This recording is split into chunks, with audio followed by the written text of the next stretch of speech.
বিএনপির মহাসচিব মির্জা ফখরুল ইসলাম আলমগীরের গাড়িবহরে হামলার প্রতিবাদে সম্মিলিত পেশাজীবী পরিষদের মানববন্ধনে অংশ নেয় রুহুল কবির রিজভী।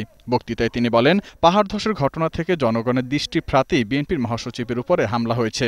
এতে সরকারের উপর মহলের ইশারা আছে বলে অভিযোগ করেন তিনি।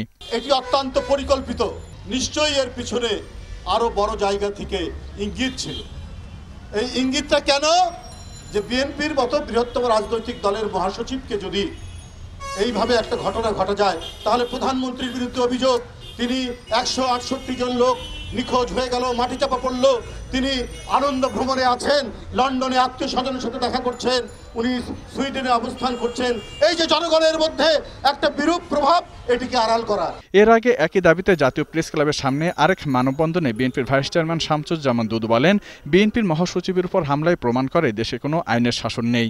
ঈদের পরে দেশনেত্রী বলেছেন ফয়সালাটা ঈদের পরেই হবে, এবং সেই ফয়সালা গণতন্ত্রের পক্ষের ফয়সালা।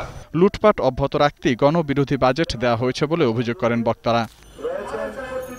জসিম জুয়েল, 21 টেলিভিশন, ঢাকা।